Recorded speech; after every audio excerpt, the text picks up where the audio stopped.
മധുരയിൽ ഹിന്ദു സമൂഹത്തിന്റെ കരുത്ത് തെളിയിച്ച് മുരുകഭക്തരുടെ മഹാസംഗമം. 6 ലക്ഷത്തോളം മുരുകഭക്തരാണ് വിവിധ സംസ്ഥാനങ്ങളിൽ നിന്നായി പരിപാടിയിൽ പങ്കെടുത്തത്. ഹൈന്ദവ സമൂഹത്തിനെതിരെയുള്ള അതിക്രമങ്ങളിൽ ശക്തമായി പോരാടണമെന്ന് ആന്ധ്ര മുഖ്യമന്ത്രി പവൻ കല്യാണും തമിഴ്നാട് രാഷ്ട്രീയം ഇനി മുതൽ മുരുകഭക്ത സംഗമത്തിന് മുൻപും പിൻപും എന്നറിയപ്പെടുമെന്ന് കെ അണ്ണാമലയും പ്രഖ്യാപിച്ചു.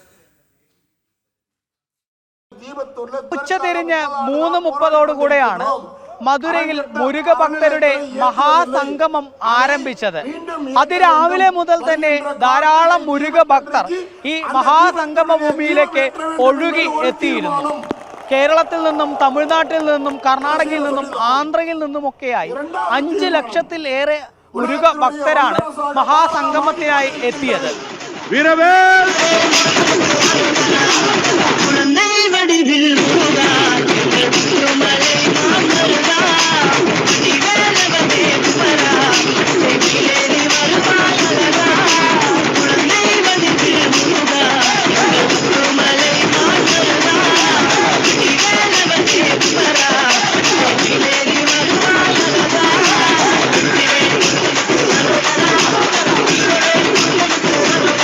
സാംസ്കാരിക പരിപാടികളാണ് മുരുകഭക്ത മഹാസംഗമത്തിൽ ആദ്യം നടന്നത്. തൊട്ട് പിന്നാലെ പ്രധാനപ്പെട്ട നേതാക്കളുടെ പ്രസംഗവും ഉണ്ടായിരുന്നു.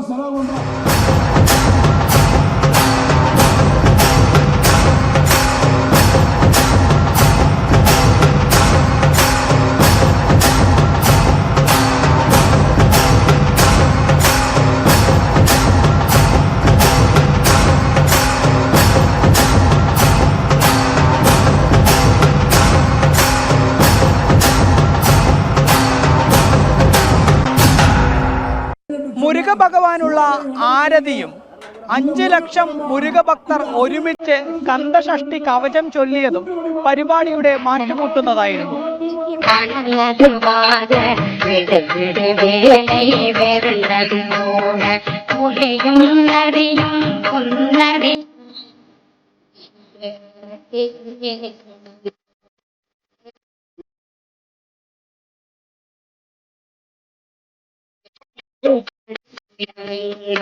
മുരുകഭക്ത സംഗമത്തിന് മുൻപും ശേഷവും എന്ന തരത്തിലായിരിക്കും തമിഴ്നാട് രാഷ്ട്രീയം ഇനി അറിയപ്പെടുക എന്നുള്ളതാണ് BJP തമിഴ്നാട് മുൻ സംസ്ഥാന അധ്യക്ഷൻ കെ അണ്ണാമലൈ പറഞ്ഞത്. ആന്ധ്ര ഉപമുഖ്യമന്ത്രിയായ പവൻ കല്യാണും DMK സർക്കാരിനെതിരെ രൂക്ഷ വിമർശനം മുരുകഭക്ത സംഗമത്തിൽ ഉന്നയിക്കുകയുണ്ടായി. 6 படையில் இருக்கக்கூடிய ஏதாவது ஒரு கோயிலுக்கு 50 ரூபாய், 100 ரூபாய், 500 ரூபாய் கொடுக்காம நீங்க சாமி இந்த மாதிரி பார்க்க முடியுமா? கேட்டு பாருங்க. இது நம்முடைய வாழ்வியல் முறையில் இருக்கக்கூடிய பிரச்சனையை நாம் தட்டி கேட்கின்றோம். எதற்கு தமிழகத்தில் 2 சட்டங்கள் இருக்கிறது. இந்துவுக்கு ஒரு சட்டம், இந்து மதத்தை சாராதவர்களுக்கு இன்னொரு சட்டம். எதற்கு என்பதை கேட்பதற்காக மதுரை மண்ணில் என்று கொண்டிருக்கின்றோம். அன்பு சொந்தங்களே, ஏதோ இந்த மாநாடு எலெக்ஷனுக்காக இந்து முன்னணியினுடைய பெரியவர்கள் அவர்களுக்கும் அரசியலுக்கும் சம்பந்தம் இல்லை. எனக்கு தெரியும் 2026 தேர்தலுக்கு இது சம்பந்தம் இல்லை என்றாலும் கூட மக்களுக்கு நிதி வேண்டாம், சாமி வேண்டும் என்பதை முடிவு செய்து விட்டார்கள். மக்கள் முடிவு பண்ணிட்டாங்க, யாரு சாமி யாரு நிதி நீங்க முடிவு பண்ணி. அதனால இது அரசியலுக்காக கிடையாது. இது ஒரு மிக முக்கியமாக நாம் இந்த கூட்டத்தில் ஒன்றாக சேர்ந்திருப்பது நம்முடைய வாழ்வியல் முறையை மீட்டெடுப்பதற்காக, கேள்வி எழுப்புவதற்காக. இந்த ஒரு தீர்மானமே நம்முடைய வாழ்வியல் முறையை தட்டி எடுப்பதற்காக. கன்னியாகுமரியிலிருந்து காஷ்மீர் வரை நமது அறம் ஆழமாக இருந்தது. அது இன்றும் ஆழமாக இருக்கிறது, இனியும் ஆழமாக இருக்கும். இதுதான் இந்த ദൈവിക ഭൂമിயின் ബലം. സനാതനധർമ്മത്തിന്റെ കടക്കൽ കത്തിവെക്കുന്ന നിരന്തര നീക്കങ്ങൾ DMK സർക്കാരിന്റെ ഭാഗത്തു നിന്നും തുടരുന്നതിനിടെയാണ് മധുരയിൽ മുരുകഭക്തരുടെ മഹാസംഗമം നടന്നത്.